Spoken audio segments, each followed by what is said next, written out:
Yo, welcome back. Episode 117, I think, of my show Franco's World. It has been like almost 2 weeks since my last episode, and it's been killing me every day. Again, I'm working the rebrand thing, and it's just like a lot, and it irks me every day that I haven't put out an episode. I'm getting left behind. I've put out 116 other 116 other episodes, and I can't for the life of me get this one out correctly. And I got to level with you guys. I tried to put one out on Sunday. It was Sunday night football was going on. I was like, all right, done watching this. I don't care. I'm getting killed. NFL gambling. I'm going to go downstairs, do a podcast real quick in my bed because I thought it'd be a funny idea to lie in bed and do like I don't even know what I was thinking. Okay. And then I had the idea. I was like, oh, next time I get a girlfriend, she can be in bed with me on Sunday nights and we can recap our week and she can ridicule me and that'd be funny. Wouldn't that be funny? I don't know why I had that idea. And so I tried it solo. Doesn't work good when it's solo. Gonna have to level with you guys on that one. Not good. So much stuff has happened in the past 2 weeks that it's hard for me to recap everything in this 30-minute episode. There's no video today, by the way. There's gonna be no video. I want to run it old school. You know what I mean? So just audio only. The roommates and I threw a party on Saturday, and what a party it was. It was better than my party, I'll admit it. In some aspects. Some aspects, the party that I threw when no one was here was better. The DJ was better at my party. The vibes probably better at this party. The amount of people better at this party. The just sheer madness better at this party. However, that was the second time I've ever thrown a party, so I'm not mad at myself for that. But yeah, this party was pretty good. Let's recap it here. I was sitting there before everybody came over. I was sitting watching West Virginia lose another football game, and my God, this Mountaineer team is just killing me. I'm honestly about to punt on the year. I might not watch another game. I'm serious. That Oklahoma loss. I hope none of the roommates listen to this. I gotta be honest, folks. After that Oklahoma loss, and I don't get mad and lash out in anger, but I heel struck the coffee table. I was sitting right there and I gave it a oof, like that, and a glass might have fallen off the coffee table and shattered into a billion pieces onto the floor. But I cleaned it up. Okay, we're down one glass, but I cleaned it up. All right? So that happened because it's just we do these dumb mental errors where we get out of like media timeouts and we go up to the line on first down and we have to call timeout because we don't know the play. And then we're subbing quarterbacks in and out. And you think an offense, if you have two quarterbacks, you have none. There's that saying, you know? And I don't like to harp on, let's face it, kids. These are college students. I'm older than all of them now at this point. I don't want to ridicule them. I don't want to harp on them because they're trying very hard. It's just, the quarterback situation is not good. And us as West Virginia fans have been absolutely blessed with great quarterbacks or quarterback guru coaches. You know what I mean? Like, think about it like this. Like, Pat White was an incredible player. He was a legendary player for West Virginia. Pat White, the offense was made for Pat White. You know what I mean? That speed option, the spread option, that's all Pat White. Then we get air raid with Dana Holgorsen and Geno Smith, who can sling it. Dana Holgorsen made Clint Trickett look like a god. Skylar Howard won 10 games as a quarterback, and we all hated him. Jared Dagey can't throw the ball 8 yards. What are we doing? You know what I mean? It's like, I don't know. And I really like Neil Brown, and I want to like him because we're bringing in these great recruits, and to me, that's how you win in college. Just bringing in better athletes than the other team. But maybe it's not. Maybe I need to rethink my theory because look at Texas. Look at USC, these big powerhouse programs that suck. You know what I mean? We would always beat Texas. Well, every other year we'd beat Texas, and they'd bring in significantly higher rated players than we did. It makes no sense. The Mountaineers are killing me. When does basketball season start? And it is fun to hear fellow comics around the scene being like, oh, you went to West Virginia, Bobby Huggins, that's the guy. And I'm like, yeah. And they're like, yo, he's a legend. My buddy Ryan O'Toole, in his Boston accent, he was like, he's a legend, dude. He's a legend. And I'm like, yeah, he is. Like, I need Bob Huggins. Like, I don't like to let the way games are played dictate my mood. However, if West Virginia doesn't win a national championship this year in basketball, I will be very sad. I'm just putting that out there. I've only been just absolutely beside myself sad after a few West Virginia losses. The 13-9 loss in 2007, where if West Virginia wins, you get a cakewalk national championship game with the best team ever. You know what I mean? Best team ever. Best team ever assembled, as Pat McAfee would put it. I don't know if he said that, actually. Okay? You have that. The loss last year to Syracuse in the NCAA tournament, that one really hurt me. I don't know what it was. Maybe it's because we were significantly higher ranked than Syracuse, and we hadn't seen the zone all year, and it's like, oh, well, now we're seeing the zone, and now Syracuse is killing us.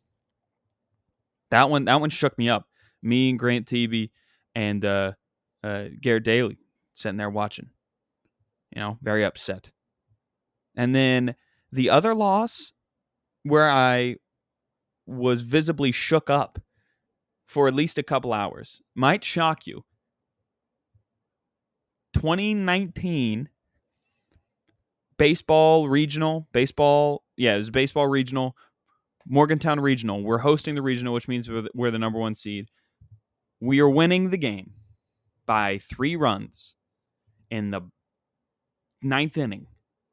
Bases loaded, 2 outs, full count. Our closing pitcher's in. He's already thrown 40-some pitches. His arm is rubber by now because he's thrown the whole tournament.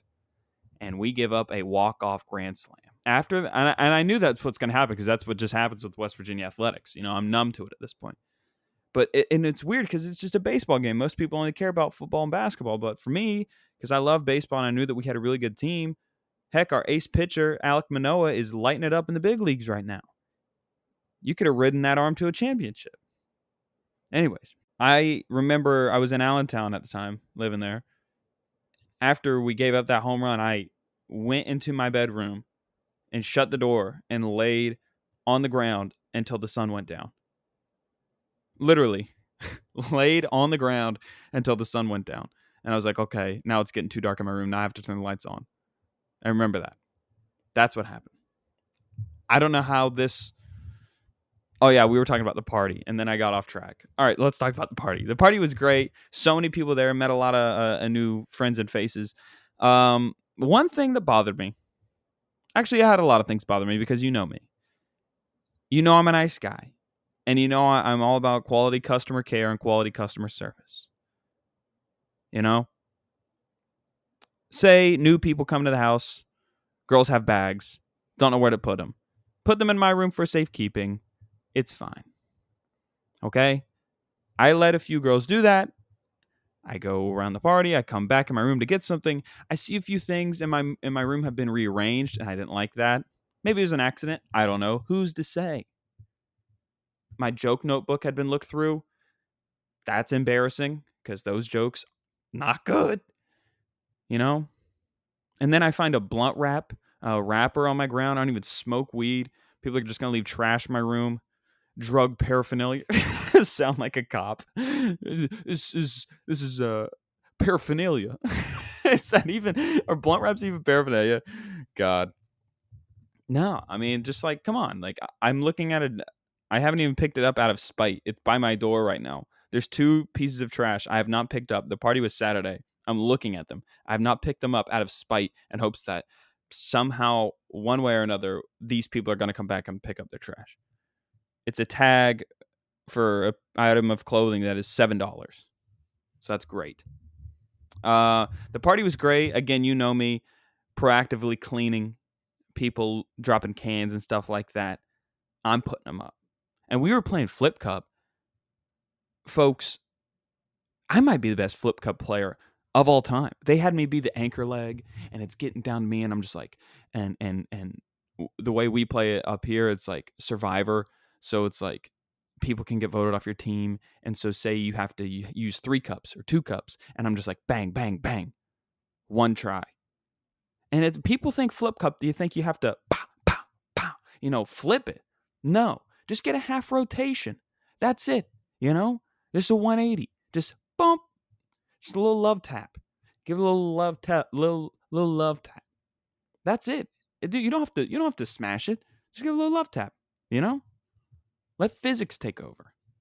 People don't understand that when they're playing flip cup. They think they have to absolutely mash it. It's not true at all. So party's going great. My buddy Abhishek stayed after and was playing music. Oh, dude, I'll talk about this. I don't care. They're not my. I mean, like, I'm nice to them, and yeah, we're. I guess we could be acquaintances, but they're not my friend. Dude, two people hooked up on my roof, and that is gross. They were hammered drunk, and I'm gonna publicly make fun of them on this episode, dude. These people, they were just missing. We hadn't seen them forever, and they're on the roof, and whispers, murmurs flying through the party. I think somebody's hooking up on the roof, and the party's dying down. I cut the lights outside. Me and my buddy are out there playing music. And I go inside, and one of my roommates goes, "Yo, do you want to check on the roof to see if anybody's up there?" And I climb halfway. I see this girl, with fogged up glasses staring at me. I go, "Hello?" And she goes, "Hi." And I was like, "Are you guys good?" "Yeah, we're good. Yeah. Okay." And then I climb back down the ladder and say, "Yeah, there's people up there." And then his girlfriend climbs up there later and says that somebody was pulling pants up when she saw them. And then later when they exit my roof, dude, the one guy is hammered drunk, and he's just trying to walk around the house like this, like an idiot. Okay. And then they fell asleep on the couch. His head was in her crotch. We were all just sitting there on the couch, like playing music and laughing and eating, and he's just sitting there just like just like I mean, dude, like, have some respect for the house. You know what I mean? Like, oh, you think, like, oh, what a magical evening you're gonna hook up on my rooftop. Oh, what a magical spot. The whole entire neighborhood of Yorkville can see you and your mediocre sex game on my roof. Enjoy that, and I hope you had fun up there. That's great. I might extend a non-invite to the make it known that person's not invited to the party next time. Let's see. One dude clogged the toilet. Not the drunk guy. One dude clogged the toilet. Okay, got away with it clean. I actually fixed the toilet because that's what I could do. I'm good at fixing things. Okay, fixed it. We have two bathrooms. One of them was out of commission for a little bit until handyman Frank stepped in. He leaves. I mean, he's gone. He leaves. He comes back the next day or a couple days after because criminals always return to the scene of the crime. And he left something, and then he apologized for clogging the toilet, and one of my roommates was like, "I had no idea that was you." Buddy got off scot-free and came back and confessed. And guess what? Now he's probably not getting an invite next time. He was free. He got out of it. He just screwed himself. This just shows to go, you folks, that you need to keep your mouth shut. Don't say anything to anybody about anything. My dad always told me that lesson. My dad, being a public speaker, said, never let them know how easy or how hard it is. You know what I mean? If you do really well, man, that looked easy. And in your mind, you're like, oh, that was so hard. Just be like, no, yeah, another day. If you sucked, oh, well, another day. And I've sucked a lot. No, see, just kidding. Never let them know how easy or hard you have it. Okay? My dad taught me that one. But that guy got off scot-free, clogged the toilet, got out of here, like a thief in the night. It's unreal. What else happened at that party? They played Country Roads for me. I appreciate that. One of my roommate's friends, she put that on for me, and I took a video of everybody singing. It was great. Ton of people out there singing. And my Instagram malfunctioned as I was uploading the video. It was going to be an all-time video for my Instagram story. All 200 plus people that watched that. It was going to be a great video for everyone. And it got ruined. Today, the past few days, I've been having this temp gig at a real estate conference with an unnamed real estate firm, I guess. I don't know. Dude, real estate people, I'm sure there's a lot of nice people. You know what I mean? I'm sure there's a lot of really good people that work in real estate. I'm positive there is. However, there are so many con artists and scammers in that, and I got to see them every day because I was working at a section of the event where I meet a lot of people. And dude, I gotta tell you, I I I think the housing market's gonna like collapse tomorrow. Everybody's saying the housing market is great, for sellers right now. It's sellers market. I don't know what I'm just lying at that point, but they say the housing market's great for somebody. I don't know who, but it's great for somebody. So I guess I'm not wrong there.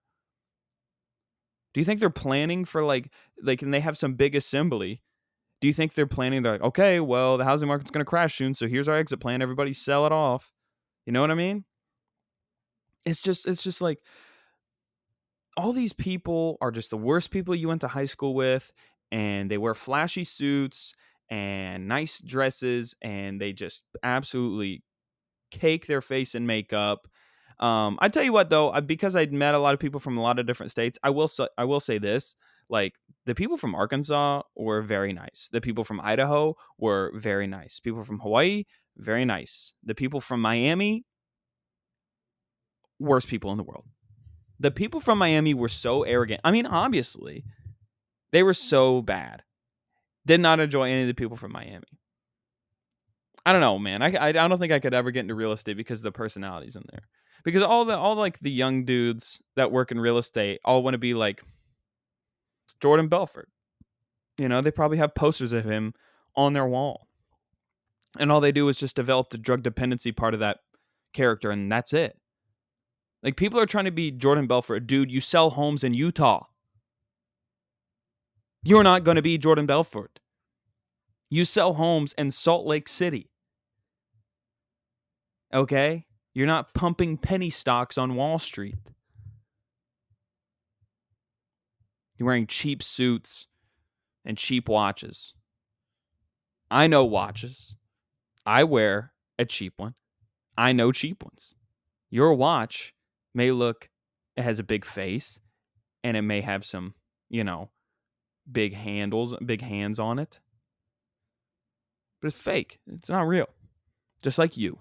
Just like the whole real estate game. Just like most marketing things. It's fake and it's not real. I've been in a lot of interviews lately for a lot of different things, a lot of marketing stuff and consulting stuff and this and that and the other. And all you have to do is just lie and make it up. Like, they asked Bruce Springsteen one time, Bruce, you tell all these stories of American hardships and you paint these beautiful pictures of Americana.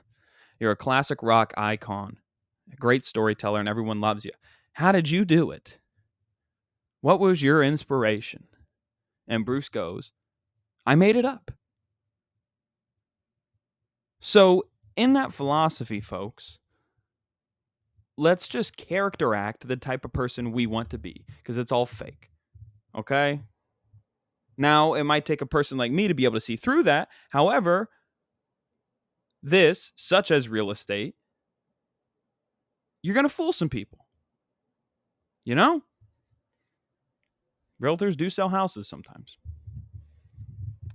What is the worst joke I saw this week? You know what's funny? I scrapped that Sunday episode because I thought I sounded too pretentious. And then I do this one. I'm out of practice, though. So I can't be mad because it's reps and I need to do it. Oh, sweet. I just got a text, dude. I get to run a mic tonight. Let's go. Love that for me. Things are moving, folks. Things are moving. I got a few comedy spots tonight, and I am pumped up. Okay. Let's change gears. Worst joke I saw this week.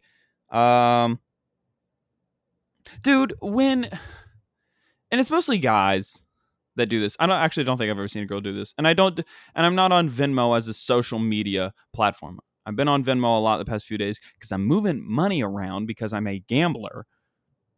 I tell you the dumbest thing I've seen on Venmo.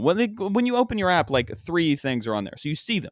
You know what I mean? But people that use Venmo as if it were a social media platform and try to be like funny on Venmo, as like say like your guy roommates are trying to pay rent, and you say like, what if I put hookers in the I want to restart that. Because that is a good idea. You're just paying your electric bill, and instead of saying like electricity or bills, you can even put bills with a Z, and I'm not going to chastise you over it. But if you're like hookers, strippers, and cocaine, I don't know. I haven't thought of another tag. And you put that like in the description, and you're like, dude, when somebody opens Venmo, they're gonna love that. Dude. You know what would be hilarious? Do you know what would be hilarious? Bro, what if instead of saying electricity bill, I said Pride Parade tickets? How funny would that be?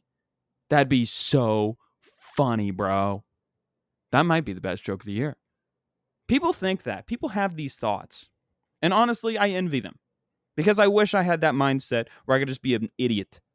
I wish I had that. You know what I mean? I think I'd be a lot happier if I didn't have total spatial awareness. If I wasn't constantly looking over my shoulder at my surroundings and constantly worried about how I was being perceived, I'd probably have a lot more fun in life. You know? It'd probably be a lot more carefree. Probably say whatever I wanted to say without worry of repercussion. God. Oh, dude. So here's what happened to me with the gig with the real estate people. So today was the final day of it. All right. Today is Wednesday. I'm putting this out the same day. I catch a train 7:00 at my place. Head down to Times Square. It's great working under the billboards and the neon lights. Working in Times Square at some undisclosed location. And I get there 7:30, and I'm working till like 8:45. I go upstairs to get like a protein bar and a water, get the day going. And I get a phone call from my recruiting agency, and they say, "Hey, you're actually not needed today." And I said, "Well, I'm already here." And they said, "But you're not on the schedule." And I said, "I have the email. Give me one moment to pull it up." "Yep, I'm scheduled all day today." "Well, you're not on ours. So, yeah." I'm like, "Well, what's the procedure?" "You can just go home." "Well, I'm working." "Well, you're not on the schedule." "Okay." And then I leave, and I had to say goodbye to this gentleman I met. I'm going to leave his name out of it, but he's a very nice British gentleman who happened to be an Olympic high jumper from back in the day, and he was really cool. Really, really cool guy. And there was, all the other guys I worked with in that section were really cool too. But yeah, it was a bummer. I was hoping to hang out with them today, watch some soccer streams on the laptops, because today was just going to be an easy day. But yeah, man, that cost me some money, and I'm upset. But my main recruiter, who's out today, she sent me a personal message and did a couple other nice things for me as a sweetener, and I'm very appreciative of that. But I would like to be able to say what happened. You know what I mean? So that's what happened. So I went in, worked a couple hours, and they said, "No, you don't get paid for a half day. You have to leave." Ugh, killer. I got another interview later this week for a different job, and then I might honestly, like, there's this bar down the road I kind of want to be a bartender at. My buddy, one of my comedian friends, is a bartender there, and I'll say his name if he wants his name so I don't hear next time. But like, he was telling me like what the situation was, what the vibe what the vibe is like, and I went in there and I was like, dude, it's a great vibe, you know what I mean? And I don't know. He was telling me how much I could bring in, and I'm like, dude, that would be great. That'd be perfect, and have optimum time to do stand up. I'm just really worried that I get these office gigs because I've been mentally drained. I've been working from 7:30 to 5 or 6 p.m. and I'm just like gassed, and I'm still grinding and doing stand up, but it's like I'd much rather have I'd like rather have some more time to do stand up because I'm doing a lot and it's great. And I think maybe that's why the pod has been lacking. Because I've just been focused on that, just going every night, a couple times a night, trying to get some new material out there, squeezing every little bit of funny I can from whatever conversation I have with somebody, meeting a ton of faces, getting around. That's what it's all about, man. And it's really fun. I feel great. I feel great. Really love it up here. Really love all the comics that I met. They're all great people. It just feels good to like be a part of the community. And if you're around enough, you get to be in the fraternity, which is the goal for me. It's great. So I feel really good about that. And I can't wait to see what's in store for me there. Let's talk about, dude, I had something really good. I had something really good this week. You know what? You know what's always good in podcasts? When people are like, and on stage, when they're like, oh, it was really good, but I forgot it. Okay. My favorite thing right now that a lot of comics are doing, and this is really good. This is like it's super hot in the comedian streets. And if you do this, like it's like, dude, like wow. All right. My favorite jokes are when people get on stage and they say their stuff and then they're like, I don't have any jokes. Or they'll finish something and they'll say, that wasn't a joke. That was just something I wanted to say. That's really good. That's really good. And if you do that, I think you should keep doing that. I think that'd be really good for your career, and it would make you stand out. It'd definitely make you unique as far as being a comic goes. If all you did was just like get on stage and you said a series of words, and then after the series of words, and maybe it ends in a question, you're like, am I right about that? That wasn't a joke. I just wanted to see if I was right about that. That'd be good. That'd be good. You should, if you do that and you listen to this, please keep doing that. Please keep doing that. So this has been the least pretentious episode I've ever had in my life. And I just really wanted to get one out there. So maybe it was kind of hacked up as far as the content goes and the order of everything. But I really, really want to get it a new episode out there. And, I have to buy a lot more equipment now because I'm excited to rebrand the show, bring on a bunch of comics, have a lot of fun. That's really where I'm sort of trying to take this thing. And I just appreciate you being around all this time and continuing to listen to me. So please keep taking care of yourselves. I will see you when I see you, and I hope you have a great day.